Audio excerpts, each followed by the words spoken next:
Assalamualaikum warahmatullahi wabarakatuh. Baik, Bapak akan memberikan materi kuliah untuk mata kuliah penyuluhan.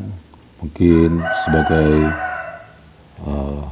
pendahuluan, saudara harus mengetahui juga sejauh mana pentingnya penyuluhan,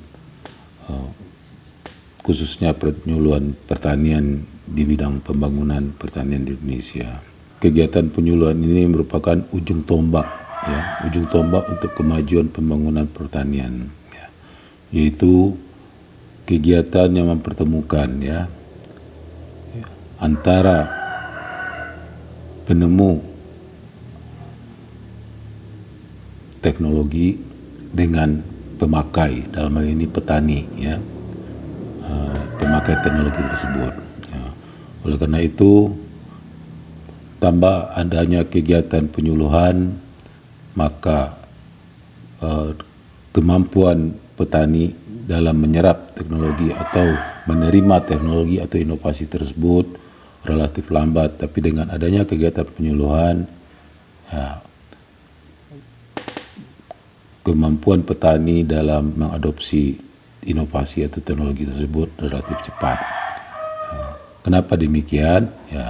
Karena penyuluhan itu merupakan pendidikan, Jadi perlu saudara ingat, penyuluhan merupakan suatu kegiatan pendidikan informal, yang ditujukan kepada masyarakat, baik itu petani, peternak, dan nelayan, agar masyarakat tersebut mampu meningkatkan kemampuan atau keterampilannya, motivasinya, dan mau merubah perilakunya dalam menjalani usahanya dengan tujuan kesejahteraannya meningkat.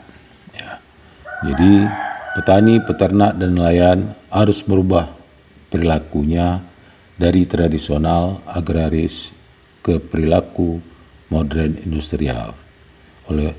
Untuk merubah itu perlu suatu kegiatan yang harus dilakukan oleh petani, yaitu yang diwadahi dalam suatu kegiatan penyuluhan, di mana pemerintah di sini menyediakan wadahnya, yaitu Badan Penyuluhan Pertanian. Itulah fungsinya. Terus perubahan perilaku dalam proses penyuluhan pertanian itu meliputi satu, perubahan pada tingkat pengetahuan petani dan keluarganya. Yang kedua, perubahan kecakapan dan keterampilan teknis yang lebih baik. Jadi pertama pengetahuan, yang kedua kecakapan dan keterampilan teknis yang lebih baik, dan yang ketiga perubahan dalam sikap, yaitu sikap yang lebih progresif dan motivasi dalam tindakan yang lebih rasional.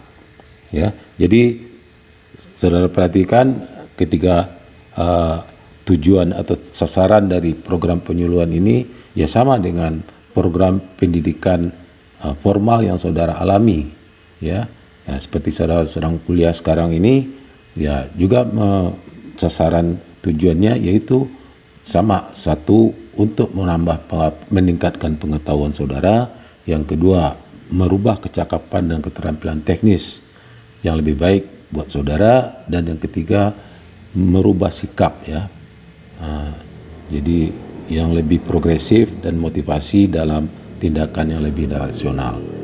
Jadi ada kognitif, psikomotor, dan afektif, Jadi itu berarti sama dengan, karena dia merupakan kegiatan pendidikan, maka tujuannya, sasarannya juga sama, 3 sasaran dalam dunia pendidikan, Itu kognitif, pengetahuan, psikomotor, keterampilan, dan afektif, sikap mental, Terus kita lanjutkan pada jadi ruang lingkup penyuluhan itu sekarang sudah diatur dalam Undang-Undang Nomor 16 Tahun 2006, Sebelum tahun 2006, jadi belum ada undang-undang mengenai penyuluhan ini, sehingga kedudukan lembaga yang berada di lembaga yang menaungi penyuluhan ini tidak dilindungi oleh tidak mempunyai kekuatan hukum.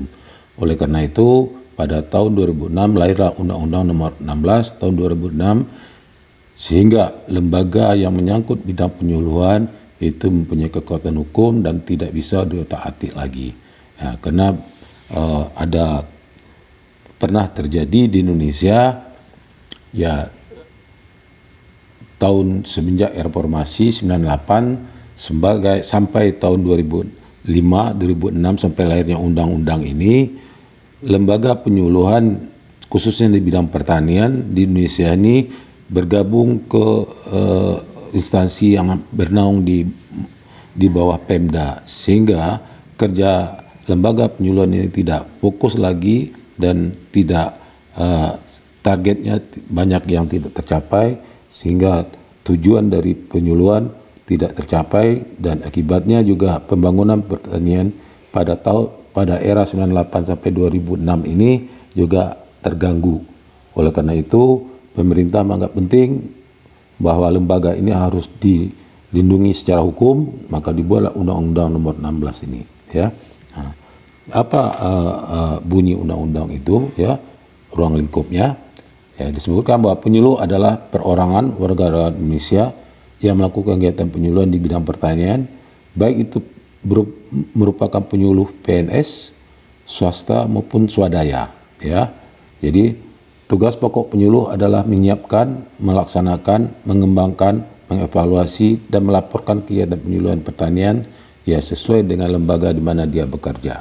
Ya, jadi sekarang ini penyuluh sudah dinaungi mempunyai payung hukum dan mereka bekerja lebih aman dan nyaman, dan juga otomatis nanti karir mereka di bidang penyuluhan ini akan jelas tahap-tahapannya, ya, karena ada payung hukumnya, ya. Terus ruang lingkup penyuluh pertanian di Undang-Undang Nomor 6 tahun 2006 nomor 16 tahun 2006 itu meliputi penyuluhan pertanian sebagai kegiatan agribisnis, ya. Jadi apa saja itu penyuluhan pertanian sebagai kegiatan agribisnis? Ya, penyuluh pertanian harus mempersiapkan diri dalam program-program pembelajaran yang bertujuan, ya, mengurangi biaya pemasaran produksi, ya, karena salah satu kendala bagi petani terutama di daerah yaitu mengenai pemasaran, ya, karena biaya pemasaran yang tinggi, ya, sehubung karena jarak yang jauh dan juga sarana dan prasarana transportasi yang kurang memadai, ya. Nah, oleh karena itu seorang penyuluh ya harus memberikan pelajaran kepada petani atau memberikan materi penyuluhan kepada petani bagaimana biaya pemasaran produksi petani itu bisa ditekan sehingga akan meningkatkan keuntungan bagi petani. Yang kedua, memperluas jangkauan pemasaran produk pertanian. Ya, jadi ya salah satu kendala juga dari produk pertanian, ya, di Indonesia ini terutama di daerah adalah masalah pemasaran, ya. Oleh karena itu seorang penyuluh harus mencarikan, ya, solusi, ya, yang materi-materi yang bisa menjadi solusi mengenai masalah pemasaran dan sistem pemasaran di pemasaran produksi pertanian, ya. Yang ketiga, membantu masyarakat memahami sistem pemasaran, ya. Jadi juga materi yang akan diberikan oleh penyuluh itu harus menyangkut mengenai sistem pemasaran. Bagaimana sistem pemasaran yang harus dialami oleh suatu kelompok tani atau masyarakat tani di suatu daerah, ya.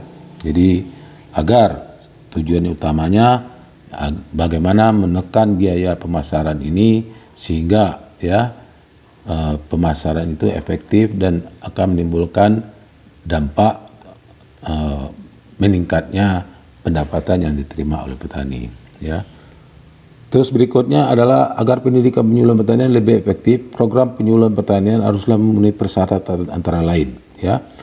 Satu, penyuluh pertanian diberikan di tempat petani berada. Ya, jadi ini sudah lama dilaksanakan bahwa penyuluh pertanian diberikan di tempat petani berada. Ya, jadi agar ya, pertama tidak banyak membuang waktu petani. Ya, yang kedua, penyuluh sendiri langsung berhadapan di petani di lapangan sehingga mengetahui permasalahan yang sebenarnya di lapangan yang dialami oleh petani, sehingga lebih memudahkan dalam menyelesaikan masalah. Ya, terus juga karena di tempat yang petani, ya metodenya bisa macam-macam, bisa langsung turun ke lahan petani, bisa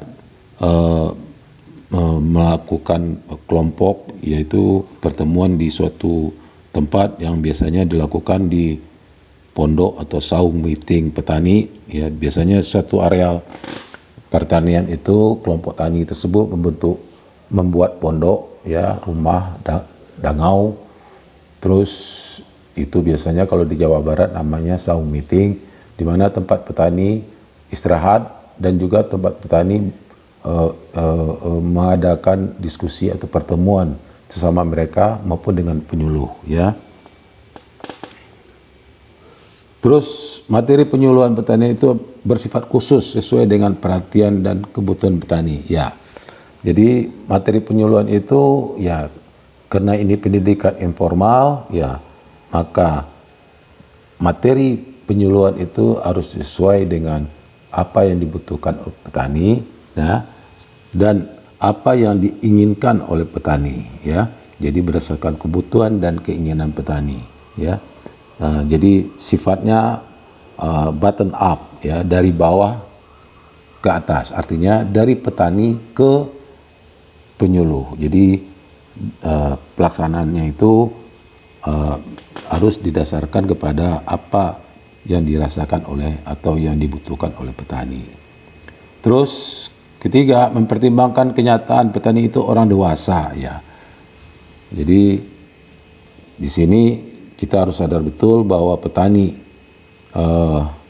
itu orang dewasa, walaupun mungkin usianya relatif muda dari saudara, tapi mungkin dia sudah berkeluarga, maka kegiatan penyuluhan itu harus menggunakan metode khusus pendidikannya, yaitu pendidikan orang dewasa.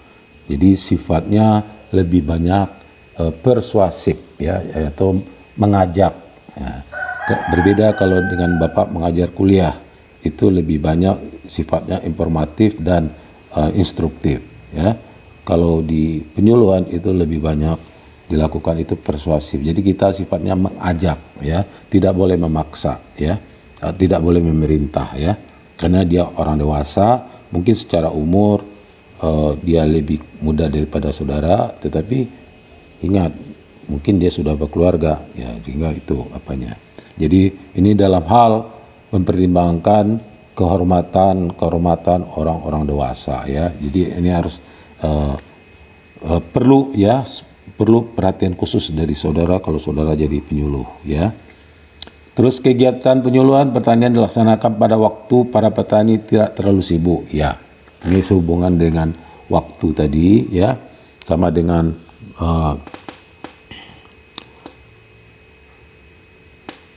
nomor satu tadi, ya, tempat dan waktunya ini kita harus sangat memperhatikan, dan kapan perlu kita membuat suatu deal atau perjanjian dengan petani, kapan kita bertemu, ya.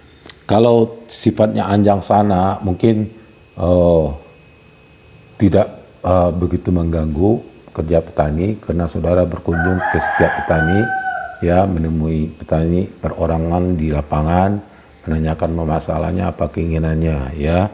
Terus hanya saja mungkin saudara sebagai penyuluh itu mungkin bekerja lebih ekstra, lebih semangat begitu. Tetapi kalau kegiatan penyuluhan itu dilakukan dengan cara mengumpulkan petani, ini harus kita perhatikan betul. Mungkin waktunya jangan dilakukan waktu petani lagi sibuk di lapangan. Mungkin waktunya, jadwalnya jam istirahat petani atau setelah kegiatan mereka di lahan mereka. Biasanya setelah salat asar itu mereka sudah mulai siap-siap mungkin ada sejam atau setengah jam. Ini ada waktu kita memberikan sedikit penyuluhan pada petani, ya. Jadi itu. Terus kegiatan penyuluhan antara lain menyampaikan teknologi baru di bidang pertanian yang memberikan nilai tambah, ya.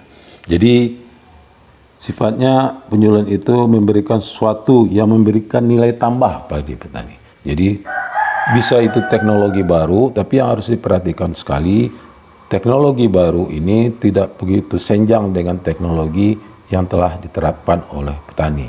Artinya urutan teknologi yang kita berikan itu kita harus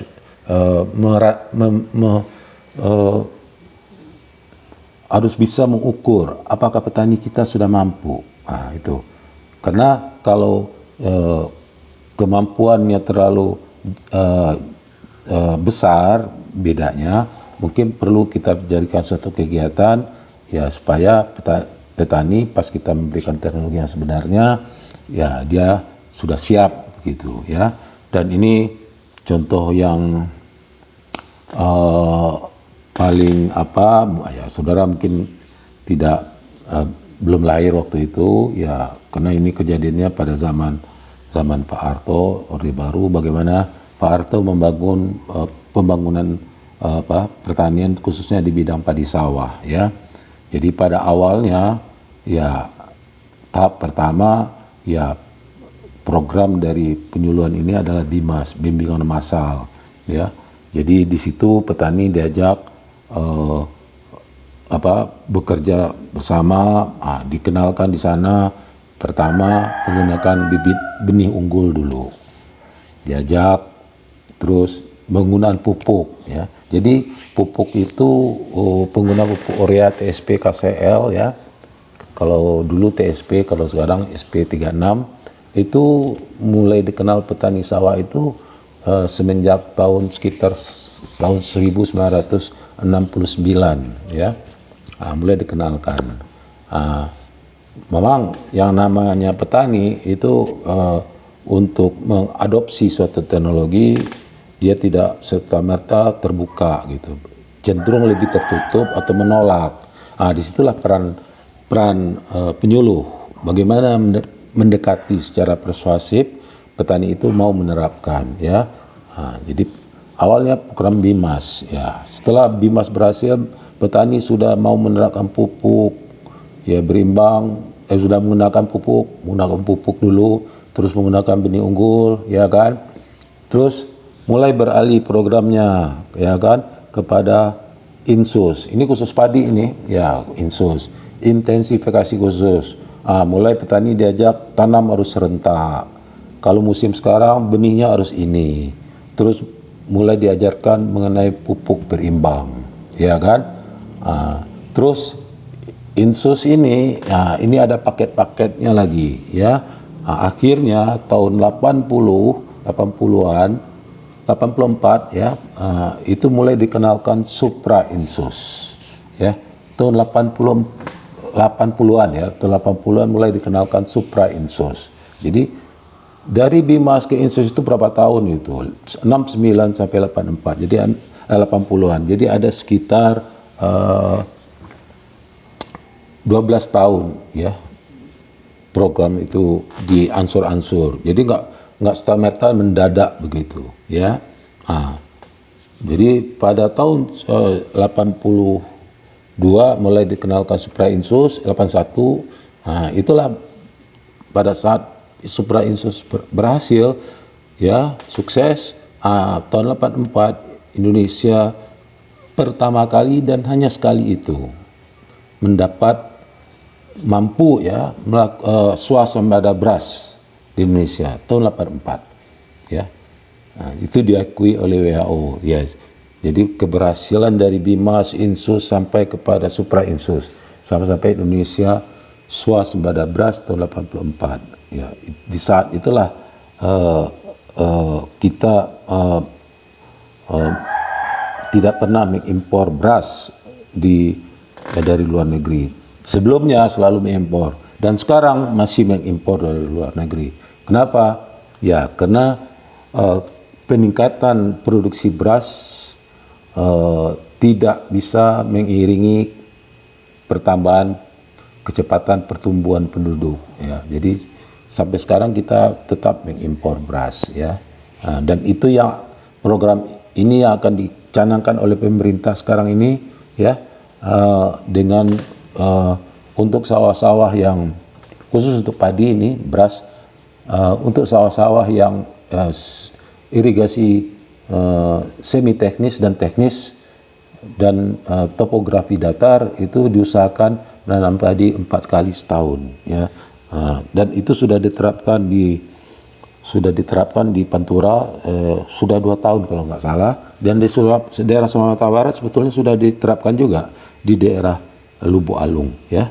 Sedikit di Lubuk Alung. Kenapa? Karena di Sumatera Barat persawahan yang mempunyai irigasi semi teknis, ya, Lubuk Alung, dan topografinya juga datar. Nah, sementara di daerah lain umumnya irigasi masih irigasi pedesaan dan juga topografi yang berbukit-bukit, sulit untuk diterapkan sistem tanam 4 kali setahun, karena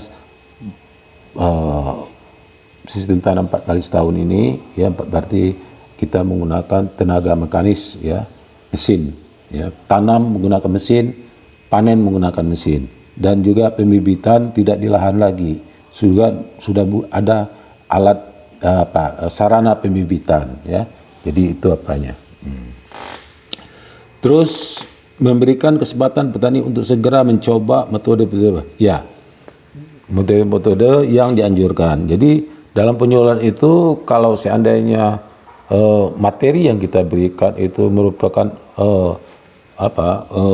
uji coba, ya, atau untuk melatih psikomotor, ya, itu kita harus membuat suatu kegiatan di mana setiap petani yang ikut dalam penyuluhan itu harus mencoba, ya, metode baru yang dianjurkan, ya.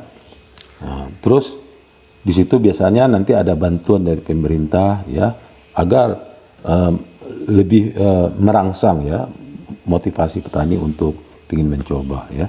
Jadi itu apanya. Setiap teknologi baru yang dianjurkan secara teknis memungkinkan secara wilayah dan secara sosial dapat diterima. Ini, ya. Jadi tidak semua teknologi itu bisa diterapkan di semua tempat, ya, atau di semua kelompok tani. Kita harus lihat dulu bagaimana kelompok tani atau masyarakat tani yang kita suluh, baik secara ekonomi, ya, secara sosialnya bagaimana, dan juga dapat diterima oleh masyarakat, ya. Jadi ada aspek ekonomis, ada aspek teknis, dan juga aspek sosial yang harus kita pertimbangkan dalam kita memberikan suatu teknologi baru kepada petani. Berikutnya, kegiatan penyuluhan pertanian kepada para petani hendaknya dapat menyampaikan pesan, ya, menyampaikan pesan yang dapat mengubah perilaku petani ke arah mendekati ciri-ciri manusia modern, seperti sikap positif terhadap perubahan, bersifat rasional, mempunyai wawasan yang luas, optimis, dan berani mengambil risiko. Ya, sebetulnya inilah target daripada kegiatan penyuluhan. Ya, kita berharap petani yang kita suluh itu nantinya menjadi petani yang progresif, ya. Jadi orang yang ingin maju, ya, berpikir secara logis dan rasional, terus juga mempunyai wawasan yang luas, ya. Jadi bukan lagi bersifat subsisten, ya, tetapi dia sudah mempertimbangkan hal-hal yang lebih menguntungkan dan lebih jauh, terus mempunyai semangat yang tinggi, dan yang penting sekali, ya, yang namanya berusaha tentu ada risiko. Orang ini harus berani mengambil risiko, tentu dengan setelah mempertimbangkan atau memikirkan secara masak-masak. Disitulah nanti tugas penyuluh membantu, ya, petani ke arah situ, ya, mendampingi petani, ya, karena yang namanya petani selalu setiap dia akan melangkah dia ragu, di situ peran penyuluh untuk meyakinkan, ya, atau mencarikan solusi, ya, agar petani itu mampu yakin dia untuk melaksanakan, dan dia sudah tahu kalau dia salah, kalau ini risikonya, dia sudah mempertimbangkan semuanya. Terus yang kedua, penyuluh pertanian sebagai kegiatan keluarga tani. Ya, di Indonesia pertanian itu tidak bisa kita katakan satu kegiatan perorangan, ya, lebih bersifat kegiatan keluarga, karena di sana terlibat istri, terlibat anak, ya. Nah, oleh karena itu, bagi kebanyakan orang kebutuhan selalu melebihi apa yang dapat diraihnya, ya. Oleh karena itu, seorang penyuluh harus memikirkan, ya, apa kebutuhan-kebutuhan petani agar petani dan keluarganya kebutuhannya bisa terpenuhi dari usaha usaha tani yang dilakukannya, ya. Nah, itu nanti tugas salah satu penyuluh, ya, yang namanya kebutuhan hidup, ya, selalu meningkat, dan oleh karena itu penyuluh harus bekerja bagaimana mendampingi petani supaya produktivitas kerja atau lahan usaha tani dari petani ini bisa memenuhi kebutuhannya, ya. Terus yang kedua, keluarga tani selalu menghadapi perubahan yang menyangkut produksi, harga barang dan jasa, perubahan pekerjaan dan kependudukan. Ya, di sini juga, ya namanya pengaruh, ya. Jadi selalu ada perubahan dalam hidup ini, ya. Oleh karena itu, baik itu perubahan produksi, terus juga perubahan harga dan jasa, ya seperti, ya, kalau harga BBM naik, itu biasanya kecenderungan harga barang dan jasa juga naik, ya. Jadi ini harus mampu seorang penyuluh memberikan penjelasan kepada petani, ya, agar petani bekerja lebih efisien, ya. Terus juga perubahan pekerjaan dan kependudukan, ya, karena bagaimanapun juga anak-anak muda desa yang sudah punya pendidikan yang tinggi, yang relatif tinggi, itu cenderung dia ingin bekerja di kota. Otomatis di desa itu tenaga kerja produktif semakin lama semakin berkurang. Nah, ini keadaan ini harus seorang penyuluh harus mampu membaca dan menyediakan solusi atau untuk mengantisipasi kependudukan ini, ya. Terus yang ketiga, ya, karena penyuluh petani itu sebagai kegiatan keluarga tani, ya, setiap keluarga itu mempunyai program kesejahteraan keluarganya, dan perlu juga menjadi perhatian bagi seorang penyuluh, ya. Bagaimanapun juga petani itu dia hidup dari lahan yang dimilikinya, lahan yang diolahnya, dan dari situ dia berharap supaya keluarganya sejahtera. Oleh karena itu, seorang penyuluh itu harus bisa, ya,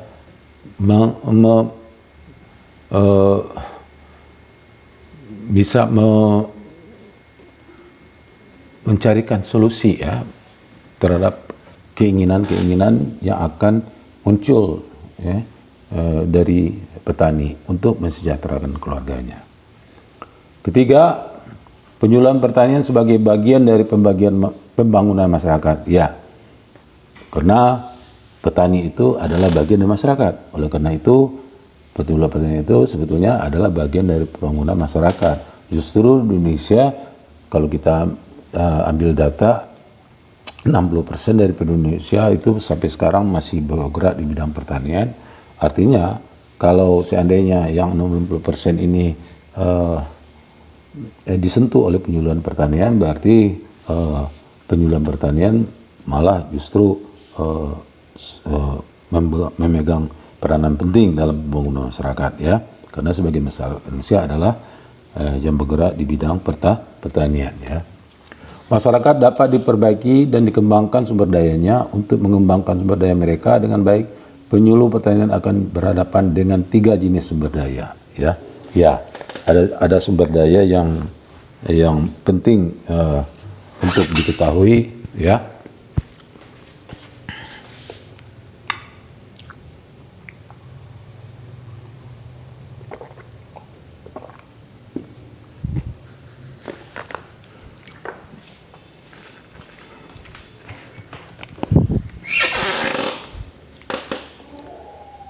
Yang pertama, sumber daya alam itu menyangkut tanah, air, dan iklim, dan mineral.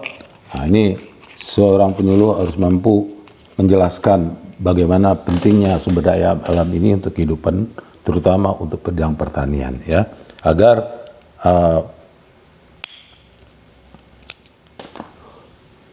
petani memberikan kontribusi yang besar dalam menjaga kelestarian sumber daya alam ini, ya, karena sangat menentukan kepada produktivitas lahan mereka nantinya, ya.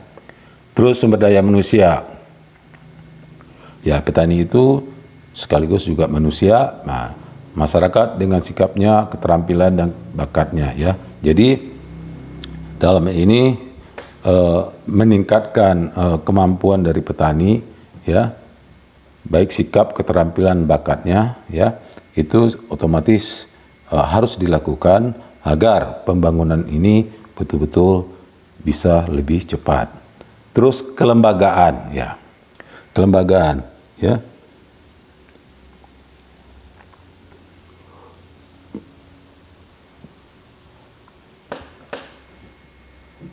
Pembangunan masyarakat ini harus didukung oleh lembaga-lembaga yang ada di masyarakat tersebut, ya.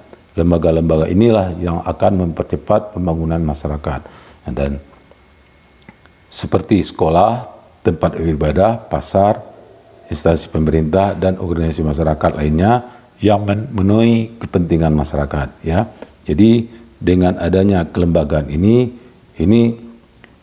kalau kelembagaan ini produktif dan sangat menampung seluruh aktivitas masyarakat, otomatis, ya, pembangunan masyarakat akan lebih cepat, ya.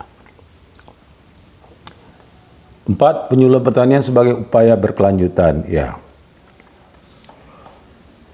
Jadi pembangunan pertanian ini karena kita merupakan pendidikan informal, ya, bagi masyarakat tani, ya. Ya, namanya pembangunan masyarakat itu merupakan pembangunan yang berkelanjutan. Jadi ya, terus-menerus dilakukan, ya. Nah, untuk itu ada 5 aspek yang saling mempengaruhi pembangunan pertanian yang berkelanjutan, yaitu 1, praktek usaha tani yang berkelanjutan. Jadi kegiatan usaha tani ini harus dilakukan berkelanjutan dan terus-menerus, ya, agar, ya, kegiatan ini betul-betul bisa memenuhi kebutuhan masyarakat akan pangan di Indonesia ini, ya. Terus proses belajar praktek usaha tani tersebut, ya. Jadi kegiatan pendidikan informal dari penyuluh ini harus terus dilakukan. Nah, seperti Bapak katakan tadi bahwa penyuluhan adalah pendidikan, kegiatan pendidikan, ya. Pendidikan ini harus dilakukan terus-menerus, tidak boleh terhenti, agar, ya, kemampuan dari sasaran diri dalam hal ini petani itu akan selalu meningkat, ya. Terus kegiatan fasilitas proses belajar tersebut, ya, karena ini pendidikan, ya, fasilitasnya harus ditingkatkan juga, ya, supaya, ya, seiring dengan kemajuan zaman, supaya akan meningkatkan motivasi petani dan juga meningkatkan kemampuan petani dalam menyerap inovasi yang diberikan oleh penyuluh, ya. Dan otomatis nanti indikatornya tentu bagaimana kecepatan petani dalam mengadopsi suatu inovasi dan apanya nanti sasaran akhirnya nanti tentu kita lihat dari sejauh mana petani itu meningkat kesejahteraannya, ya. Terus kelembagaan yang mendukung kegiatan fasilitas meliputi pasar, ilmu pengetahuan, penyuluhan pertanian, jaringan inovasi, dan lain-lainnya. Ya, Jadi untuk supaya pembangunan pertanian ini lebih cepat, ya yang jelas salah satu masalah di bidang pertanian itu adalah pasar, ya itu ada pasar, dan pasar ini juga bisa ada komponen lembaga di dalamnya. Bisa kita membangun misalnya koperasi, nah, gitu, koperasi yang nanti yang memasarkan. Jadi itu terus ilmu pengetahuan. Nah, ilmu pengetahuan terutama ditujukan untuk penyuluh dan petani, ya. Seorang penyuluh itu harus selalu mengembangkan ilmu pengetahuannya.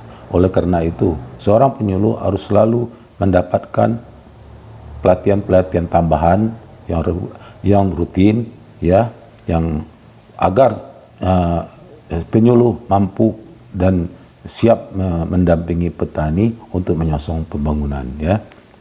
Terus jaringan inovasi, ya kalau sekarang ini ya jaringan inovasi ini yang sangat membantu, yaitu dengan kemajuan IT sekarang, petani sudah bisa melihat kemajuan-kemajuan di daerah lain dengan mudah melalui HP yang dimilikinya, ya.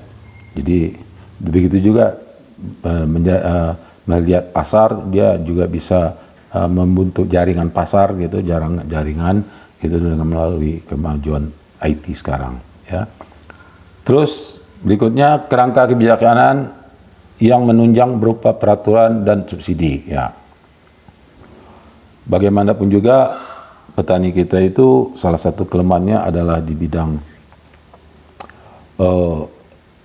modal dan regulasi, ya, kepastian terutama, ya. Oleh karena itu di sini tugasnya pemerintah bagaimana berupaya untuk menetapkan peraturan-peraturan yang jelas, ya, dan juga pemberian subsidi yang efektif, ya. Seperti contoh itu mengenai beras, ya, yang karena beras atau padi itu merupakan komoditi strategis dan politis dan sangat mendapatkan perhatian pemerintah. Nah, di beras itu ada aturan-aturan oleh pemerintah, bagaimana mulai dari peraturan harga gabah, ya, sampai kepada peraturan sejauh mana pemerintah boleh mengimpor beras dari luar negeri. Terus subsidi, ya, sampai sekarang pemerintah tetap memberikan subsidi untuk petani tanaman pangan, ya. Kalau dulu subsidi ini gampang mudah diselewengkan, dan sekarang sudah dapat suatu cara oleh pemerintah sehingga subsidi terutama pupuk, ya, sudah efektif mencapai petani tanaman pangan, ya. Tuh. Terus kelima, penyuluhan pertanian sebagai upaya pengembangan SDM. Ini seiring dengan pembangunan masyarakat tadi, ya. Upaya membangun pertanian erat kaitannya dengan upaya membangun sumber daya manusia. Ya, nanti akhirnya membangun masyarakat itu sendiri, ya. Karena penyuluh adalah kegiatan pendidikan, ya, pendidikan informal. Ya. Bagaimanapun juga yang namanya kegiatan pendidikan adalah kegiatan untuk meningkatkan kualitas sumber daya manusia, ya. Jadi itu kuncinya. Dalam menjalankan usaha taninya, para petani menjalankan perannya sebagai juru tani, manajer, dan juga manusia. Ya, memang petani Indonesia itu dia sebagai petani langsung, juru tani, dia juga yang mengelola usahanya sendiri, ya, dan dia juga sebagai manusia yang memiliki kebutuhan dan kelemahan. Ini kita harus tahu betul ini, ya. Nah, untuk peran dia sebagai manajer, ini kemampuan manajerial kepada petani kita harus berikan. Jadi tugas seorang penyuluh, ya, memberikan materi yang menuntun petani menjadi seorang manajer yang handal. Dan sebagai juru tani, ya, itu berarti kemampuan petani secara teknis sesuai dengan usaha taninya harus ditingkatkan terus ya. Itu dalam penerapan teknologi ya. Dan juga perlu diingat petani itu manusia, dia memiliki keinginan dan harapan. Nah, ini harus terbayang pula oleh seorang penyuluh bagaimana harapan dan keinginan petani ini terpenuhi dengan dia melakukan usaha taninya ya. Ini harus, sehingga kerja penyuluh sukses, petani pun tersenyum. Nah, itu senang, puas karena harapan dan keinginan tercapai. Berikutnya ketiga, apabila keterampilan sebagai juru tani pada umumnya adalah keterampilan tangan, otot, dan mata, maka keterampilan sebagai manajer mencakup kegiatan otak. Ya, jadi itu. Kalau dia sebagai juru tani berarti kemampuan dia mengelola usaha taninya dalam soal teknis. Ya, kalau kemampuan manajerial dia berarti kemampuan dia sebagai manajer, ya, pengusaha. Nah, dia makanya pengetahuannya mengenai usaha yang dilakukannya itu harus tahu betul seorang penyuluh. Misalnya bagaimana melakukan efisiensi, bagaimana membuat pasar, ya, atau menciptakan suatu keadaan di mana supaya pengijon atau lintah darat tidak bisa masuk ke kelompok tani tersebut. Ya, bagaimana membentuk suatu kelompok ya agar lintah darat dan pengijon tidak bisa bergerak gitu. Ya. Sebagai perorangan, para petani memiliki 4 kapasitas penting ya untuk membangun pertanian, yaitu bekerja, belajar, berpikir, dan daya khayal, kreatif, dan bercita-cita ya. Jadi ya, jadi seorang petani itu sama dengan kita ya, dia itu bekerja, belajar, berpikir. Nah, dengan daya khayalnya, kreativitasnya, dan dia juga punya cita-cita. Ya. Hal ini harus dipahami betul oleh penyuluh ya, agar ya bagaimana ya petani yang disuluhnya itu betul-betul bekerja efektif dan memberikan pelajaran agar hasil atau produktivitas kerjanya lebih meningkat, dan berpikir ya bagaimana memanage usahanya semaksimal mungkin sehingga memberikan kesejahteraan yang lebih baik. Nah, terus juga semua daya khayalnya, kreativitasnya, dan cita-citanya bisa terwujud. Nah, itu apa ya yang harus dipahami betul oleh seorang penyuluh. Nah, jadi ini ya 5 dari penjabaran dari Undang-Undang Nomor 16 Tahun 2006 tentang penyuluh, tugas ruang lingkup penyuluh pertanian. Ya. Nah, sekarang kita lanjut mengenai berdasar jangkauan waktu pencapaian ya.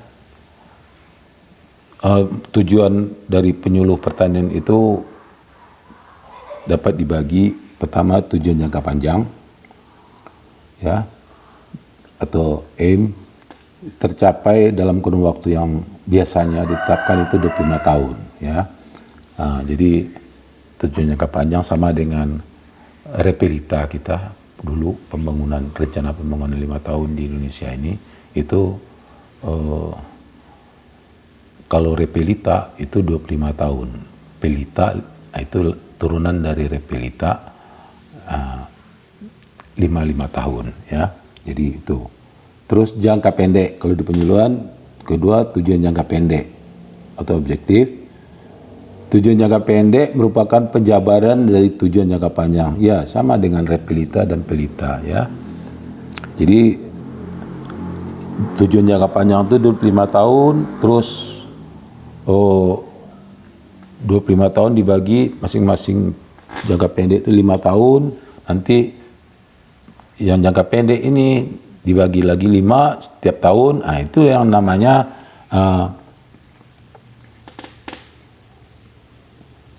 target dari program penyuluhan. Itu ya, jadi dalam 1 tahun itu namanya program penyuluhan. Jadi tujuan jangka pendek ini dibagi per tahun ya, dan setiap tahun itu namanya program. Nah, dalam program ini nanti ada beberapa, mungkin puluhan program penyuluhan. Nah, program penyuluhan ini dimiliki ya. Jadi begini, suatu wilayah, mungkin provinsi atau kabupaten memiliki tujuan jangka panjang dari penyuluhannya tergantung dengan potensi daerahnya. Dari tujuan jangka panjang ini dijabarkan lagi menjadi tujuan jangka pendek, ya. Nah, 5 tahun pertama apa yang mau akan dicapai. Nah, dari 5 tahun pertama yang mau dicapai ini apa saja programanya. Nah, dibuat lagi. Jadi setiap tahun itu ada satu programa. Jadi kalau 5 tahun tujuan jangka pendek itu ada 5 programa. Ya. Dan ini harus dibuat secara berurutan dan sekuen ya. Jadi harus memperhatikan keadaan dari petani sasaran yang akan diapakan. Nah, mengenai programa itu bisa saja di satu kabupaten, antar kecamatan di satu kabupaten ini beda-beda, tergantung kepada keadaan usaha tani dan petani di daerah tersebut ya. Jadi untuk misalnya ada suatu kabupaten, mungkin satu kecamatan di mana wilayah komoditi pertanian tanam pangannya yang banyak itu adalah padi misalnya, ya, tanaman pangan misalnya, ya. Nah, maka programnya itu mungkin lebih ditabarkan kepada kegiatan untuk tanaman pangan. Nah, mungkin saja ada kecamatan yang komoditinya banyaknya adalah tanaman perkebunan, ya kan? Maka programnya yang disusun untuk wilayah kecamatan itu lebih banyak mengarah kepada tanaman perkebunan. Jadi tergantung keadaan, potensi dan keadaan petani di daerah. Ya.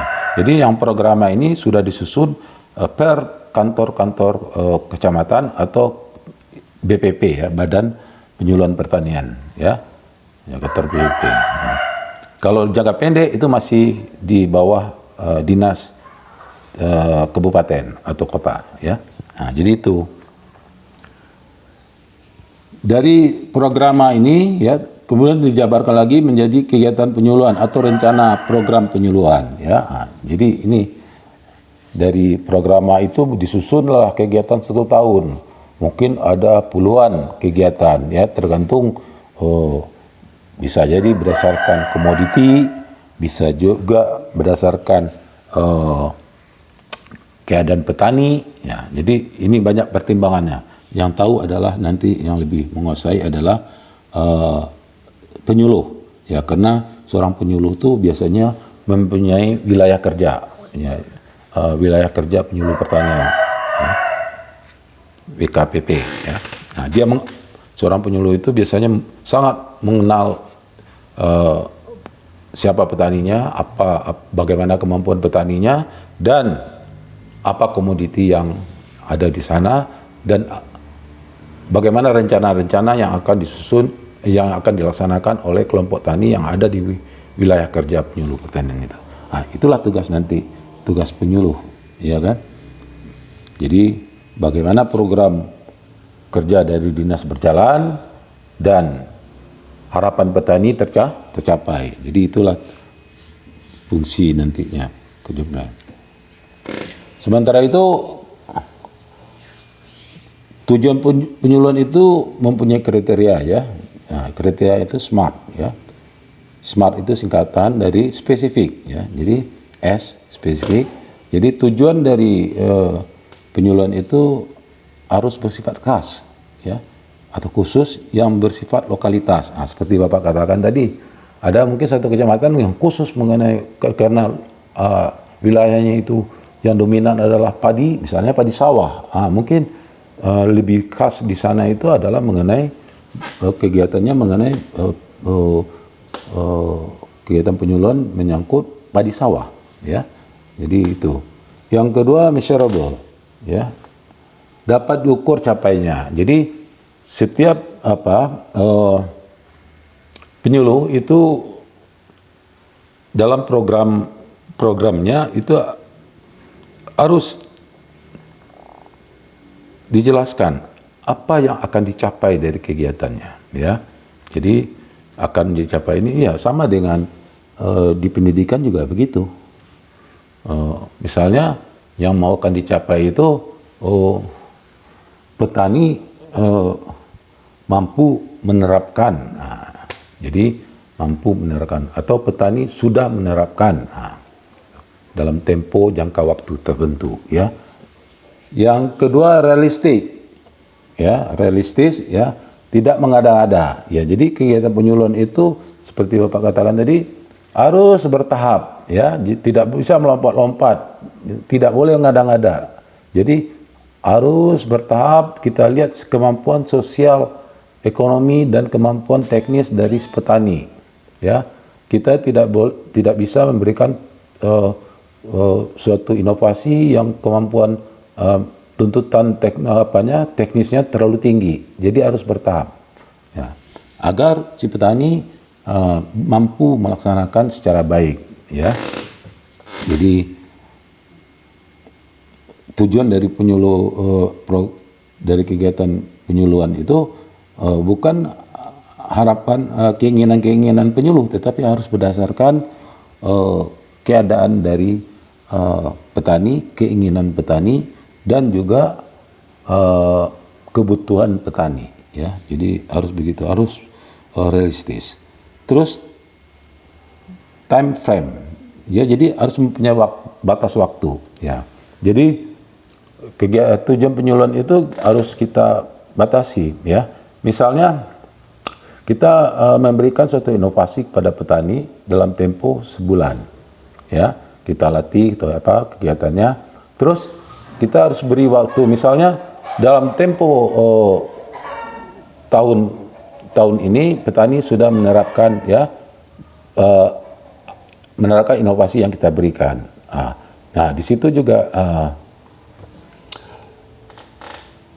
kita harus menyadari, ya, kita nggak perlu membuat target yang terlalu muluk-muluk. Ya, mungkin kita memberi di situ dalam waktu setahun itu mungkin 20, 30 atau 40% dari petani menerapkan itu, ya.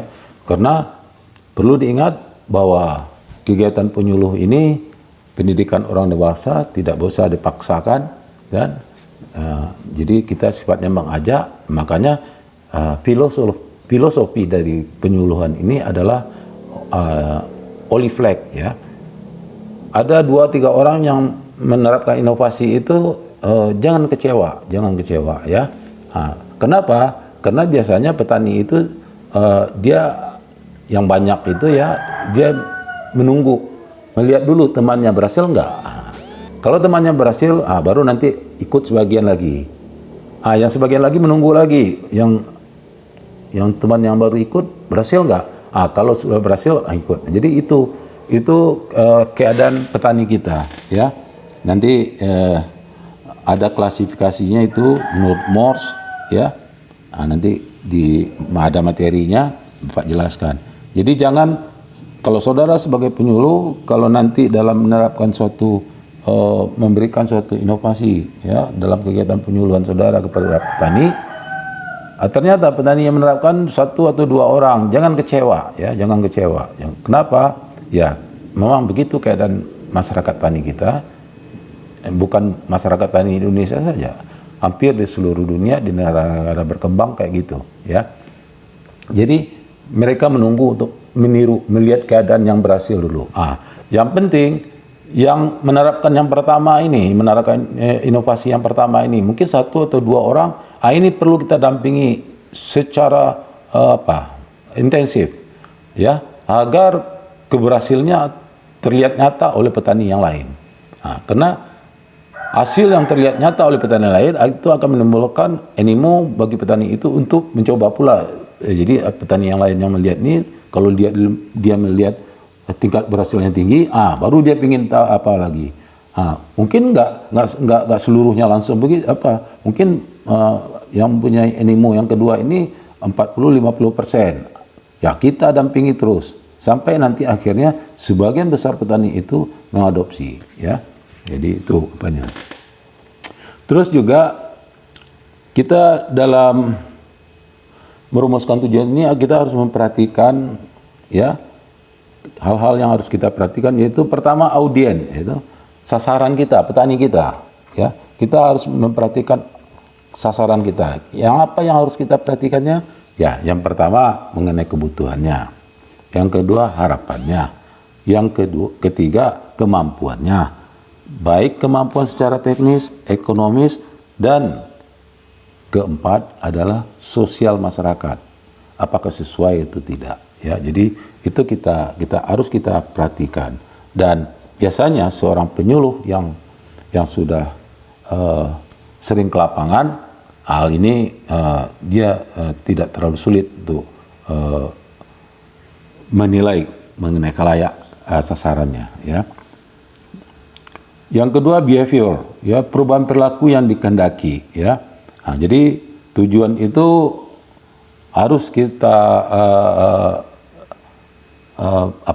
tujuan itu harus kita lihat dari perubahan perilaku, ya, dari petani, ya. Dari tidak mau menjadi mau.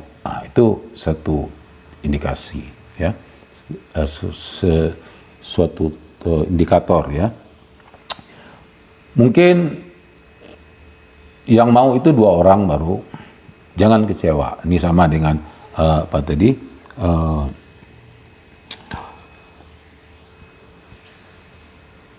kriteria time frame tadi, ya. Tapi kalau 2 orang ini berhasil, meningkat, nanti ada 10 orang lagi yang menerapkan, mau, ya, mengikuti. Itu akan terus berkembang, ya, kalau kegiatan pendampingan penyuluh itu bagus, ya. Yang ketiga condition, ya, kondisi yang akan dicapai, ya. Jadi kita seorang penyuluh harus tahu betul, ya, kondisi yang bagaimana yang harus dicapai oleh seorang petani yang kita suluh, ya. Jadi dalam ini ya kembali kepada kriteria tujuan, kita harus realistis, ya, jangan nggak usah muluk-muluk, ya. Kalau kondisi kita capai itu sampai level tertentu, ya kita buat situ saja, jangan terlalu muluk-muluk, ya. Kenapa? Karena ya kita tahu bahwa umumnya petani kita ini banyak lemahnya, terutama di Indonesia, ya. Pertama, lemah di bidang pendidikan, yang kedua pendidikan atau pengetahuan, yang kedua lemah di bidang kemampuan ekonomi. Ya, itu salah satu faktor penghambat yang menyebabkan pembangunan pertanian di Indonesia ini lambat. Oleh karena itu kita mematok kondisi-kondisi yang akan dicapai itu jangan terlalu muluk-muluk, ya. Terus juga ini sama dengan yang tadi, cuma ini mungkin kita lebih menegaskan, ya, derajat kondisi yang akan dicapai. Jadi nggak perlu seperti Bapak katakan tadi, jangan muluk-muluk. Kalau misalnya kita ingin mencapai untuk tahap pertama, kondisi pertama, ya ada petani yang mau menerapkan, ya kan? Mungkin jumlahnya kalau dipersenkan 5%, ya. Jangan kita patok tinggi dulu, ya. Terus mungkin periode tanam berikutnya, ya kita patok 10% misalnya, meningkat, ya. Disitulah peran penyuluh mendampingi petani-petani ini agar kondisi dan degree ini selalu meningkat.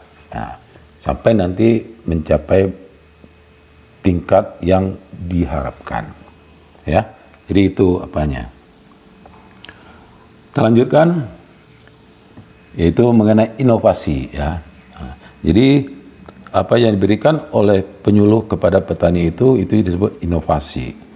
Apa itu inovasi? Ya, bisa berupa ide, bisa berupa perilaku, bisa berupa produk, bisa berupa informasi dan bisa berupa praktek teknis yang baru yang belum banyak diketahui dan diterima dan digunakan atau diterapkan atau dilaksanakan oleh sebagian besar warga masyarakat dalam suatu lokalitas tertentu yang dapat digunakan terjadinya perubahan-perubahan di segala aspek kehidupan masyarakat untuk perbaikan mutu dan kehidupan warga masyarakat tersebut. Jadi inovasi itu tidak hanya tidak harus berupa teknologi, ya dia juga bisa berupa ide, perilaku, ya.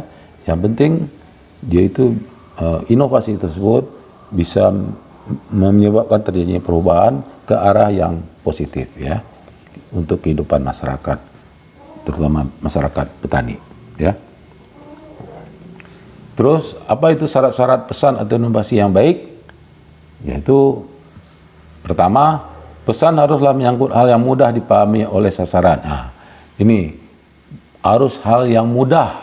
Oleh karena itu, inovasi atau pesan yang kita berikan kepada petani itu jangan meloncat-loncat. Maka tadi Bapak katakan runut gitu. Ya, jangan kita terlalu bersemangat gitu memberikan suatu inovasi yang sangat sophisticated, ya, canggih, sehingga petani sendiri bingung, ya.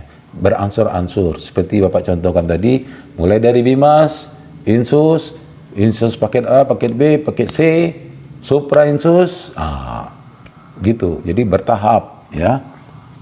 Terus dalam menyampaikan pesan, ya, bahasa digunakan haruslah bahasa yang mudah dimengerti oleh sasaran, ya.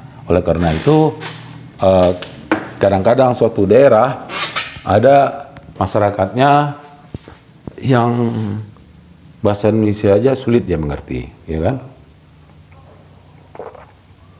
Oleh karena itu, seorang penyuluh sebaiknya bisa bahasa daerah di mana dia ditugaskan. Oleh karena itu, dan mungkin ini juga suatu kebijakan bagi pemerintah dalam merekrut seorang penyuluh, biasanya itu diambil dari putra daerah. Tujuannya yaitu, ya, agar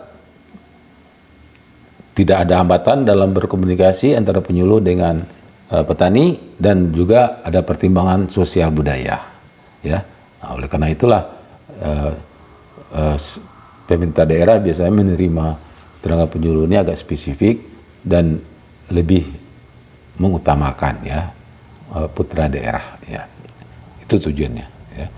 Kan di samping memudahkan si penyuluh dalam bertugas, juga memudahkan si petani atau masyarakat dalam berkomunikasi, dalam menerima informasi atau inovasi dari penyuluh.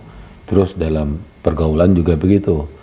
Biasanya orang yang berasal dari daerah yang di sekitar daerah dia tempat tugas, dia sudah mengetahui bagaimana sosial budaya adat istiadat daerah tersebut, sehingga gampang menyesuaikan diri dan gampang masyarakat menerimanya. Yang ketiga, ya, penyampaian pesan haruslah pada waktu dan tempat yang sesuai dengan isi pesan. Ya, jadi tadi juga, ya, ruang lingkup tugas seorang penyuluh itu di Undang-Undang Nomor 16, ya, penyampaian materi penyuluhan itu harus mempertimbangkan waktu dan tempat petani agar tidak terlalu mengganggu, ya, sehingga kegiatan penyuluhan berlangsung dengan baik, ya. Kegiatan petani sebagai dalam usaha taninya juga tidak terganggu, ya. Jadi, dan ini juga menuntut kejelian seorang penyuluh. Kalau seandainya dia ingin menyampaikan suatu informasi saja kepada petani, mungkin tidak perlu melakukan kegiatan pada saat petani bekerja. Mungkin bisa malam hari atau sore hari berkunjung, ya, ke petani, bisa melalui pakai media, ya. Kalau penyuluh yang kreatif, dia bisa membagikan leaflet saja sehingga petani bisa membaca, ya, bisa melihat di rumah, sehingga waktu petani tidak terganggu, ya. Terus proses komunikasi dan penyuluhan dikatakan berhasil apabila terjadi perubahan sikap dari sasaran petani. Ya, jadi salah satu indikator yang paling valid untuk suatu kegiatan penyuluhan itu dikatakan berhasil apabila, ya, terjadi perubahan sikap pada petani. Dari tidak mau menjadi mau, dari tidak bisa menjadi bisa, ya, dari tidak peduli menjadi peduli, ya. Nah, jadi itu apanya? Salah satu indikator yang sangat valid, ya. Oke, kita lanjutkan. Karena ada syarat-syarat pesan atau inovasi, juga syarat-syarat seorang penyuluh juga ada, ya. Pertama, terampil berkomunikasi. Nah, jadi memang seorang penyuluh kerjanya banyak bicara. Oleh karena itu dia dituntut untuk mampu berkomunikasi. Nah, seorang penyuluh itu harus bisa menggunakan bahasa, ya. Nah, tadi sudah disinggung, kalau bisa bahasa daerah di mana dia tugas, sehingga gampang dimengerti oleh petani sasarannya. Yang kedua, seorang penyuluh dia harus bisa memilih kata-kata yang pantas dan layak dan tepat, ya, sehingga petani sasarannya menjadi senang dan mudah mengerti, ya. Jangan nanti ada timbul salah tafsir, ya. Nah, itu hindari, ya. Terus juga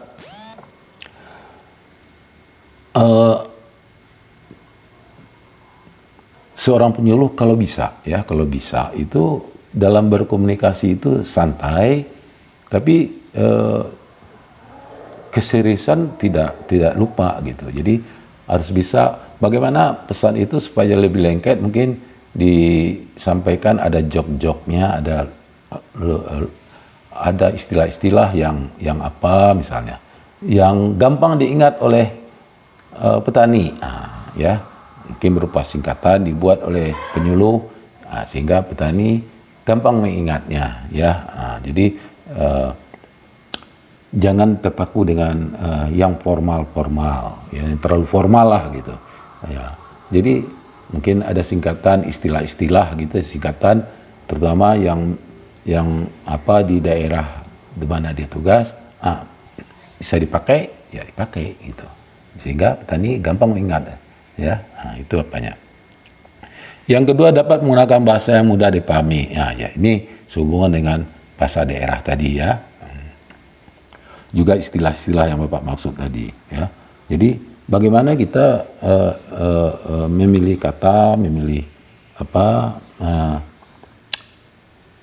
petani gampang menerimanya, ya, tidak menimbulkan multitafsir, apalagi menimbulkan kebingungan bagi petani.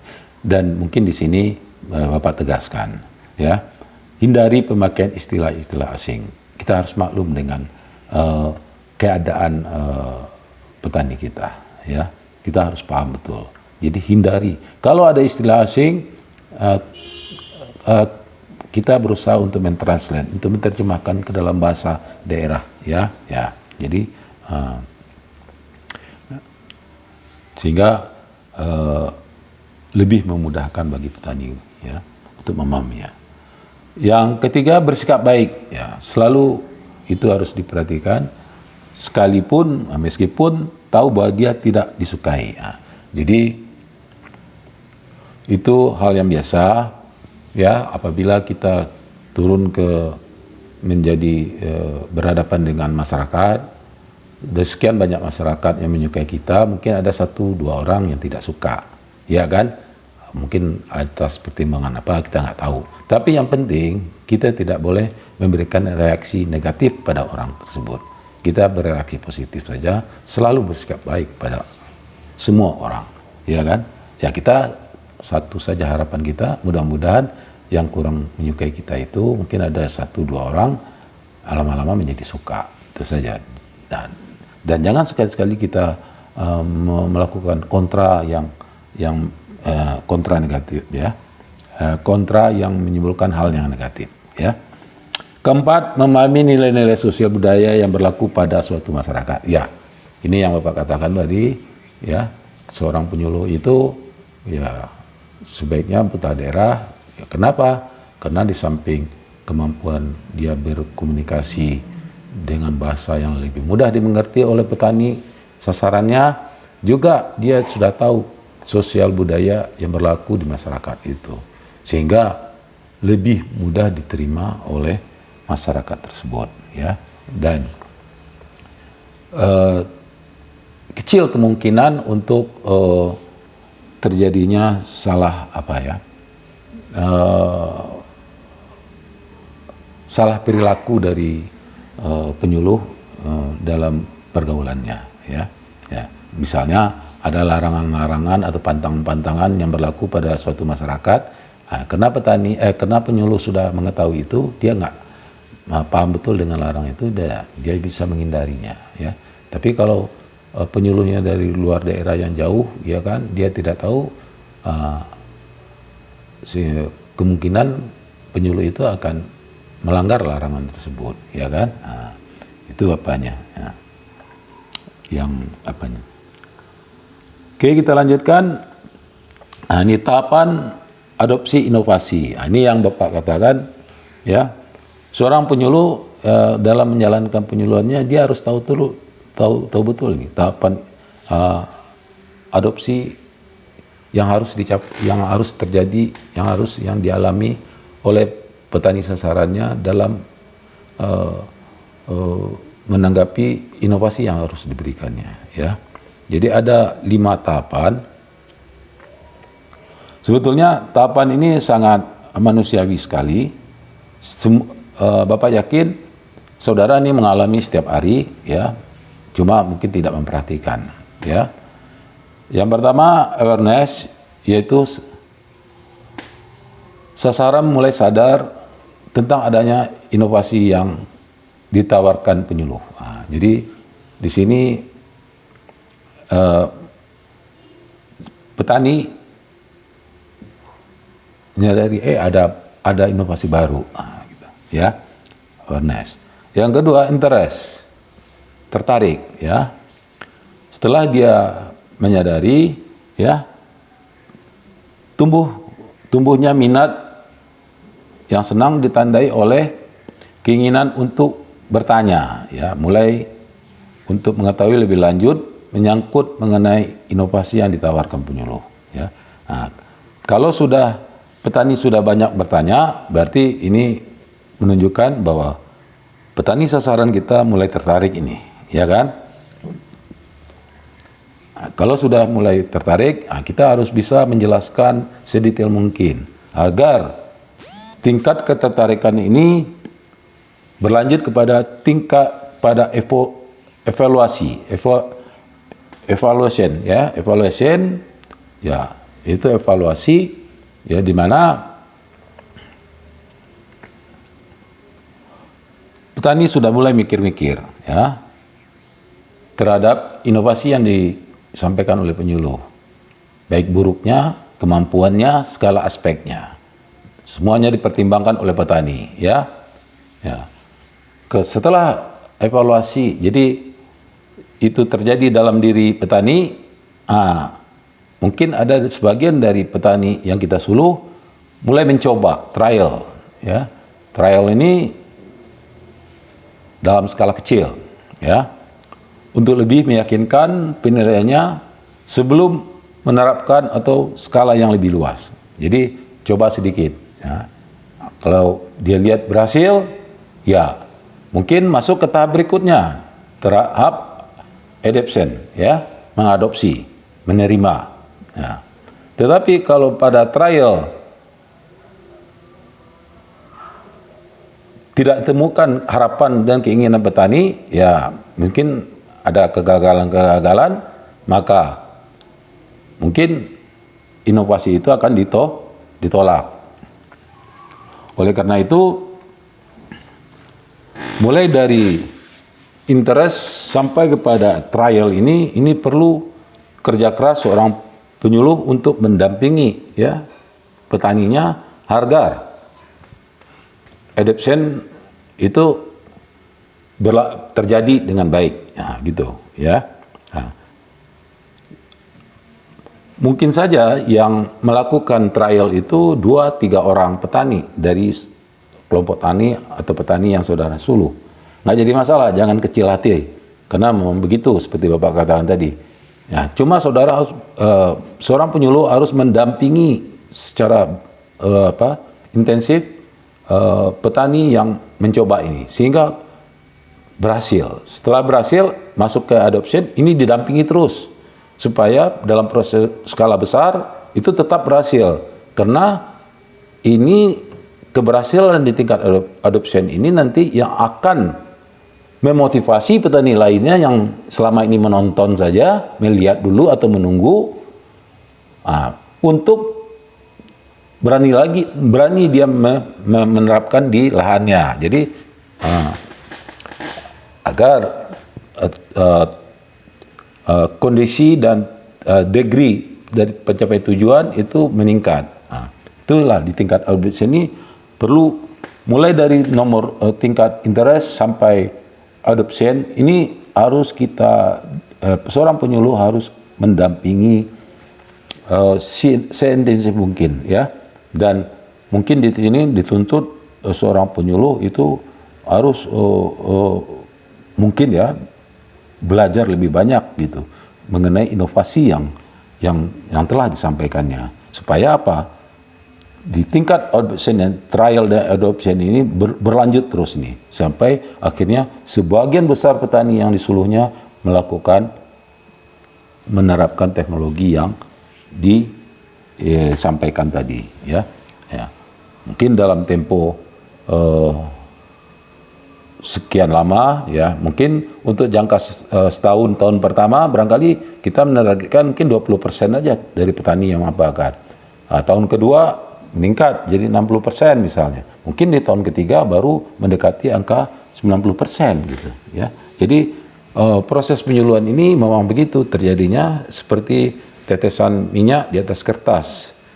Menetes itu menyebar dengan lama ya. Waktu kita tetes ya minyak di atas kertas ya sekitar minyak tumpah saja, cuma besok dia menyebar. Jadi itulah filosofi dari penyuluhan Olive Flag ya. Memang jangan saudara terlalu berharap dalam waktu singkat harus begitu, enggak, kecewa saudara nanti. Sama dengan proses pendidikan ya. Proses pendidikan ini seperti yang saudara alami, kami sebagai dosen tidak terlalu berharap saudara itu melihatkan kompetensi yang signifikan setelah pas mau ujian, ya kan? Tetapi kami melihat keberhasilan saudara itu setelah saudara terjun ke masyarakat, sejauh mana saudara bisa diserap oleh stakeholder, oleh pengguna, ya, semakin tinggi itu semakin bagus. Nah, itu yang makanya Politeknik selalu melakukan tracer study, ya. Itu salah satu tujuannya adalah melihat apakah kurikulum kita jalankan efektif atau tidak, ya, salah satu bahan untuk evaluasi untuk kemajuan berikutnya, ya. Nah, jadi itu sama dengan penyuluhan, begitu juga, ya. Terus faktor-faktor yang menentukan kecepatan adopsi, ya. Yang pertama sifat inovasi tersebut, ya. Sifat inovasi baik yang melekat pada inovasinya atau intrinsik maupun sifat yang mudah dipengaruhi oleh keadaan lingkungan atau ekstrinsik. Sifat inovasi itu meliputi pertama informasi ilmiah yang melekat pada inovasi tersebut. Jadi informasi ilmiah dari inovasi, misalnya pupuk urea mengandung kadar N 45%. P25 kadar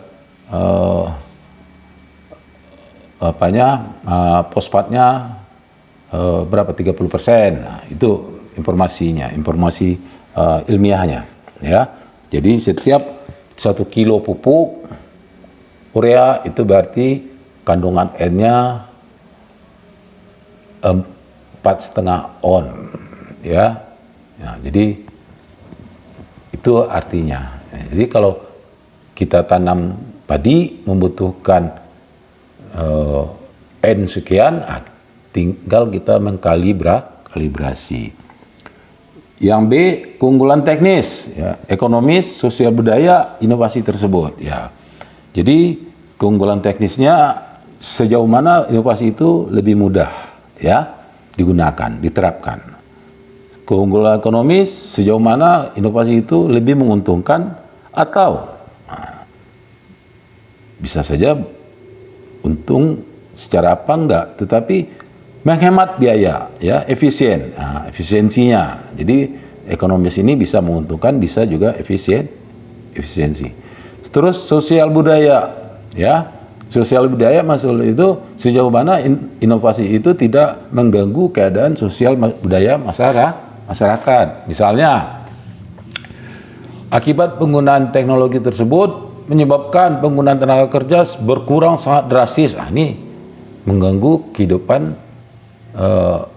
karena petani kita biasanya ada suatu kegiatan yang sering dilakukan bersama-sama, misalnya panen, ya, atau tanam. Nah, itu istilahnya yulo-yulo.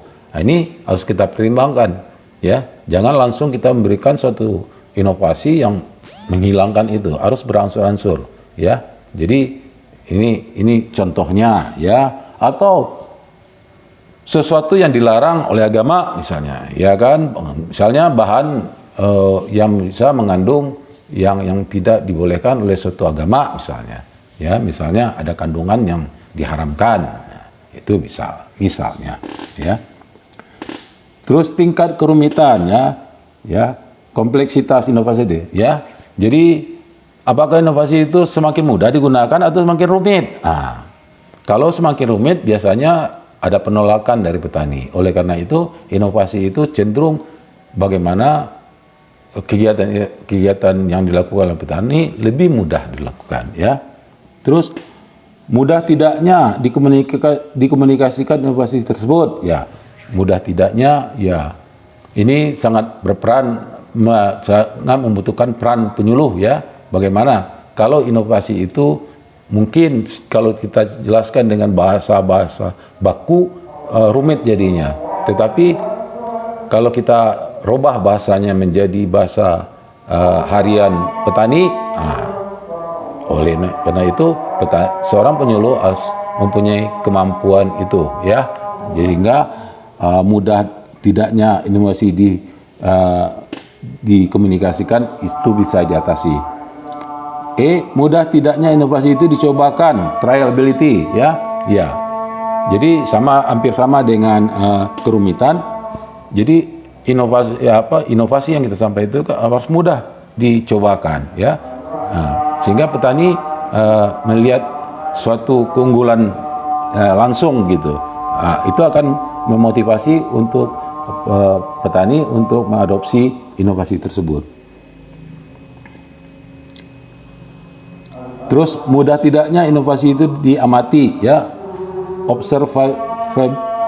observability, ya, observability, ya. Jadi misalnya menggunakan suatu teknologi ini meningkatkan produksi misalnya, ya.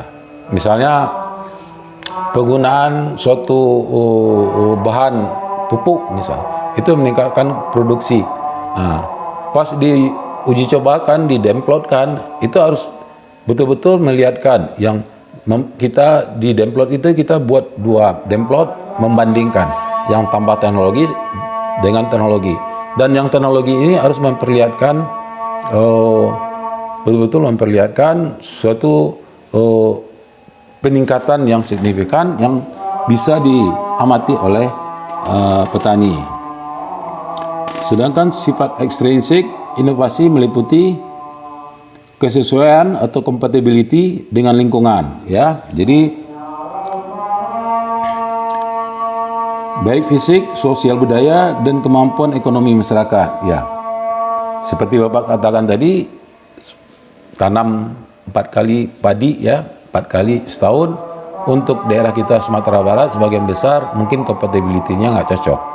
Kenapa? Karena topografi, ya, topografi dan keadaan sawah di sebagian besar Sumatera Barat. Mungkin yang bisa diterapkan 4.0 itu untuk daerah Padang Pariaman dan daerah Solok barangkali yang bisa, ya. Terus sifat ekstrinsik berikutnya, tingkat keunggulan relatif inovasi yang ditawarkan dibandingkan dengan teknologi yang sudah ada. Ya, jadi ini juga hampir sama dengan mudah indahnya tidaknya inovasi itu diamati, ya. Jadi kita harus bisa menunjukkan kepada petani bahwa inovasi yang baru ini mempunyai keunggulan yang lebih, ya, dibandingkan inovasi yang lama. Nah, jadi betul-betul seperti contohnya pada tanaman jagung, ya. Misalnya kita ambil, ya sebetulnya ini kurang etis juga, ya, ini swasta. Pionir misalnya, Pionir yang baru 23 dibandingkan dengan Pionir 12, hasilnya kita lihatkan, ya. Jadi harus begitu, ya. Nah, terus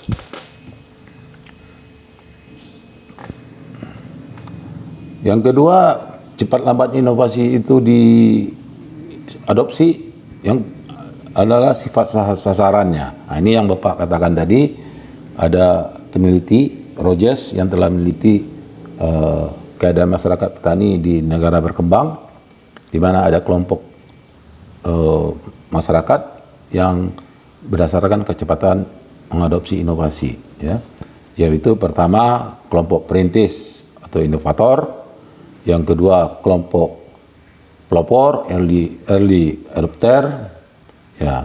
Kalau kelompok inovator jumlahnya 2,5%, ini hampir sama untuk dunia di negara-negara berkembang, ya, baik Indonesia, negara berkembang lainnya seperti India, Bangladesh, ya. Pelopor atau early adopter jumlahnya sekitar 13,5%. Kelompok penganut dini early majority jumlahnya sekitar 34%.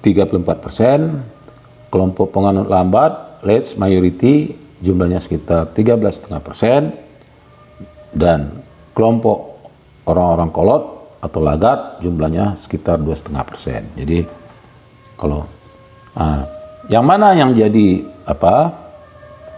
yang menjadi target penyuluh, sebetulnya yang menjadi target penyuluh itu adalah kelompok B, C, D, kelompok pelopor, kelompok penganut dini, dan kelompok penganut lambat. Kelompok inovator biasanya dia sudah maju sendiri, malah merupakan tempat penyuluh berlatih, ya. Jadi inovator ini semboyannya kami sudah melakukan sebelum Anda memikirkan, ya. Kelompok B, C, D itulah yang akan menjadi sasaran penyuluh. Biasanya yang menjadi partner paling baik bagi penyuluh adalah kelompok pelopor, early adopter, ya. Ini yang biasanya menjadi ketua kelompok tani, ya. Nah, itu partner yang paling bagus bagi penyuluh untuk menjalankan program penyuluhan, ya. Sedangkan kelompok E, kelompok orang-orang kolot, ini adalah orang-orang yang tidak mau berubah, walaupun sudah kita sulit untuk berubah, dan biasanya orang-orangnya sudah tua-tua, ya. Nah, jadi itu. Nah, jadi target utama yang harus kita sebetulnya seperti Bapak katakan, mungkin waktu kita memberikan inovasi cuma 2-3 orang yang mau menerapkan atau men-trial.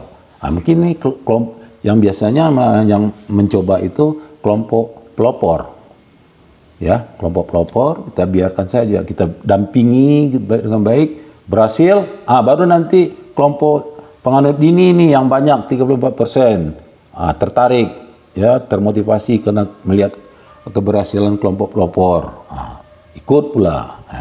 Nanti kalau kelompok penganut dini sudah dilihat sudah berhasil pula, baru penganut lambat nih mengikuti pula, ya kan? Dan biasanya orang kolot tetap dengan gaya lamanya, ya. Ini sulit berubah. Terus faktor-faktor yang mempengaruhi kecepatan seorang mengadopsi inovasi. Yang pertama, luas usaha tani. Ya, semakin luas, semakin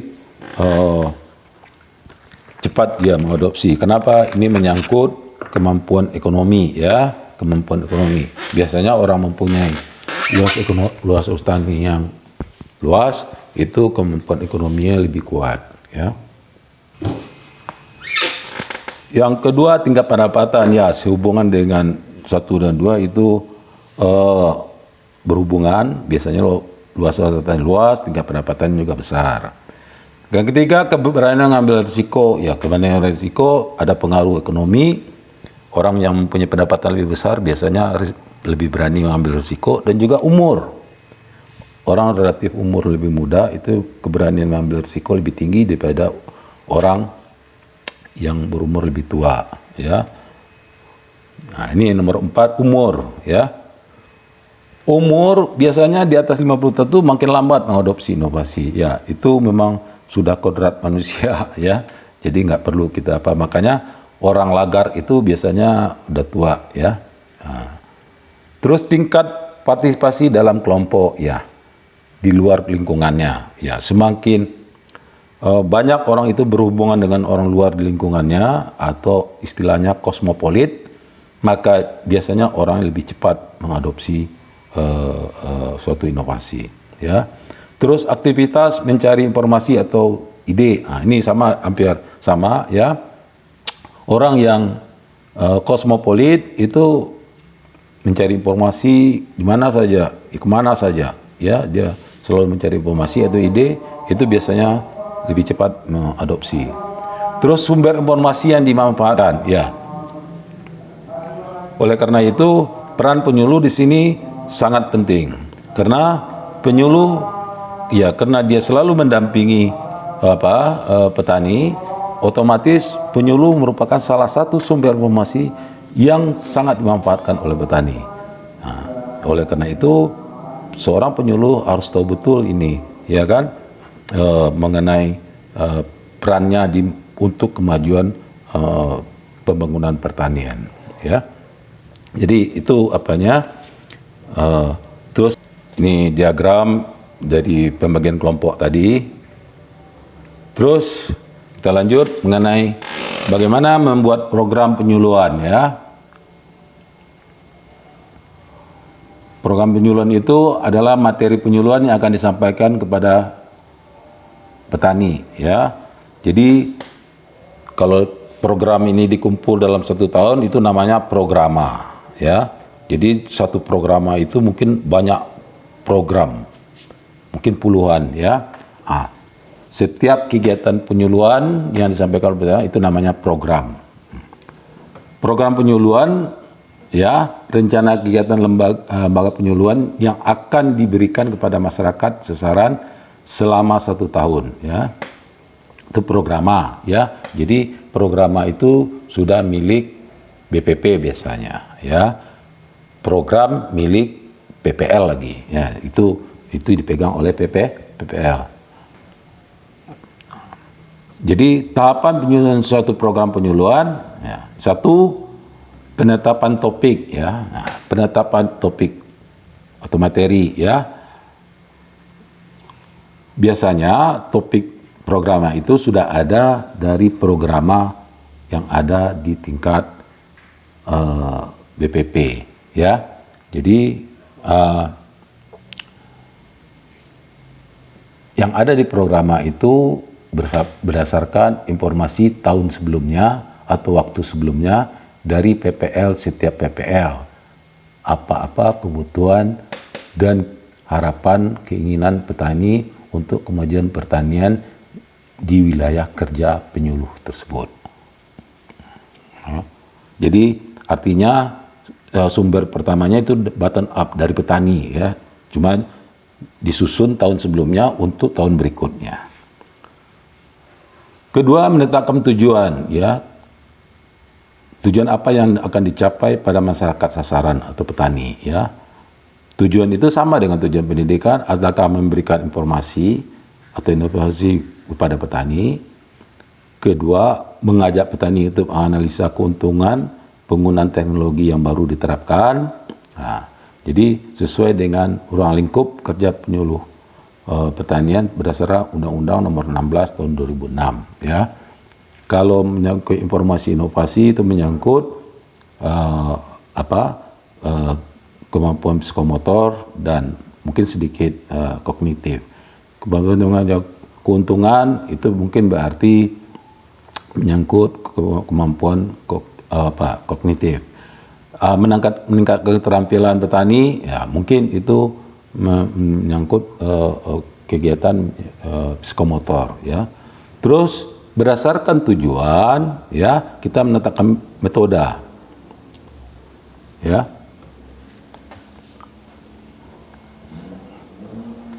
Menetapkan metode, ya. Terus,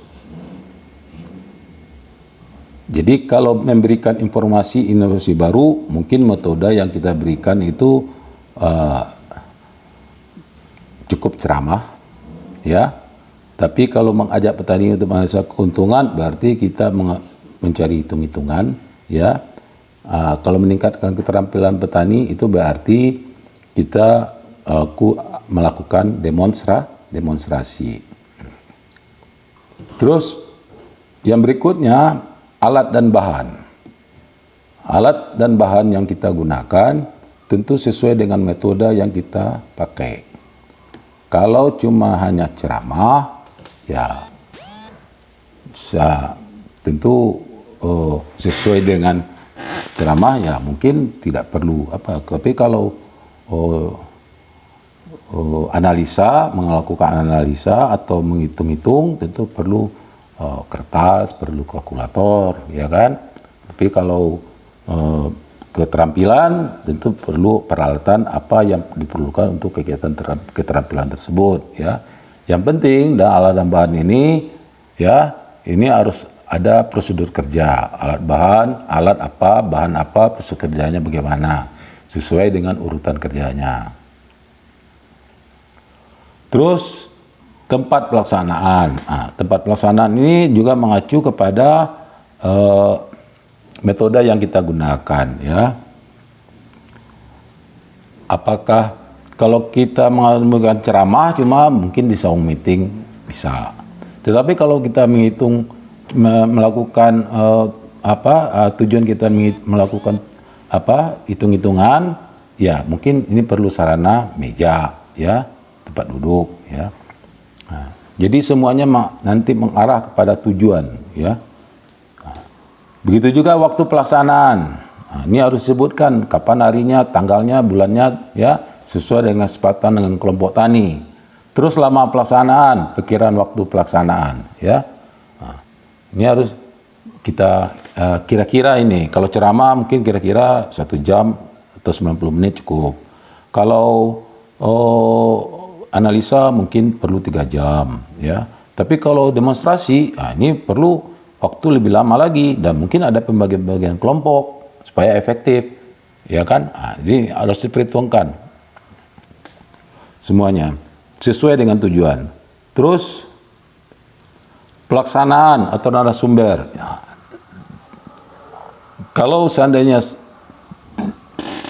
narasumbernya penyuluh, berarti ya saudara sebagai penyuluh dan juga sebagai narasumber. Tapi bisa juga penyuluh tidak sebagai narasumber, dia cuma sebagai fasilitator. Nah, berarti saudara harus menyebutkan nama narasumbernya dari mana, ya, dari siapa dan dari instansi mana. Jadi di sini penyuluh bekerja sama dengan lembaga lain untuk memberikan suatu program penyuluhan terhadap kelompok tani yang dibinanya, ya. Jadi ini harus disebutkan, ya. Seorang penyuluh tidak selalu harus menjadi narasumber. Kalau kompetensi itu ada yang khusus, yang khas, ya, dia boleh meminta bantuan kepada pihak yang berkompeten, dan biasanya kalau dalam instansi pemerintah itu wajar-wajar saja dan tidak jadi masalah, ya. Nah, yang jelas nanti di bidang pembiayaan itu dimasukkan semuanya, dihitung semuanya, ya. Kalau dilaksanakan oleh BPP misalnya, lembaga pemerintah, dan itulah nanti salah satu program dari Dinas Pertanian Kabupaten misalnya, ya. Jadi seorang penyuluh tidak harus selalu menjadi narasumber.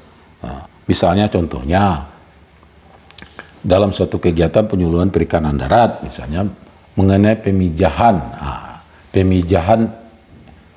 atau mengawinkan ikan, ya misal.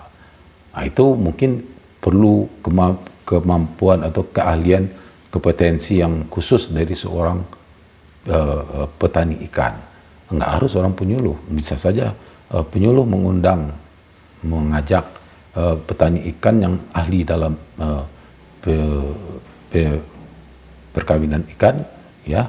Nah, itu diundang ke kelompok tani dia, misalnya, ya. Terus yang kedelapan, evaluasi, ya. Jadi setiap program penyuluhan itu harus dievaluasi dan harus ada parameternya atau indikator yang akan dicapai, ya. Jadi evaluasi itu bisa evaluasi setelah kegiatan dilaksanakan atau nanti evaluasi berjalan, ya, itu macam-macam nanti, ya. Dan mungkin nanti evaluasi akhir gitu. Jadi ada beberapa tahap evaluasi. Misalnya kalau demonstrasi, evaluasi awalnya mungkin saat demonstrasi selesai setiap peserta harus mengulang lagi. Nah, kita lihat di sana. Ternyata dari 20 petani yang melakukan pelatihan, 18 berhasil bisa melakukan dengan baik. 2 orang belum bisa, terpaksa diulang. Nah, itu misalnya, ya kan? Nah, tapi kalau dalam ceramah mungkin evaluasinya semacam tanya jawab, mungkin sebagian besar sudah paham. Nah, itu saja. Akan tetapi ada evaluasi berikutnya, ya kan? Kalau di keterampilan tadi itu berikutnya, misalnya waktu berjalan sekian bulan ternyata 100 ke 20 petani sudah terampil. Nah, itu kan ada evaluasi, ya. Terus yang terakhir itu biaya dan sumber pembiayaan. Nah, jadi biaya dan sumber pembiayaan biasanya kalau PPL atau dinas yang melaksanakan, BP yang melaksanakan, itu biayanya sebagian ada ditanggung oleh pemerintah, ya. Apakah itu honor narasumber, alat bahan yang digunakan, ya, atau apa yang lain-lainnya. Tapi juga bisa biaya ini berasal dari swadaya kelompok tani, ya. Nah, jadi karena keinginan petani sangat besar, ya, mereka bersedia patungan, karena biasanya kelompok tani itu ada kasnya untuk mengundang seorang narasumber misalnya. Nah, mungkin biaya honor nggak ada, tetapi minimal misalnya menyajikan makanan gitu, ya, untuk selama acara. Nah, itu biasanya ada, ya. Jadi itu apanya. Jadi itulah tahap-tahapan menyusun program penyuluhan, ya. Mungkin sampai di sini materi Bapak. Mudah-mudahan saudara mengerti dan bisa nantinya menjadi penyuluh yang handal, ya. Sekian, terima kasih. Wassalamualaikum warahmatullahi wabarakatuh.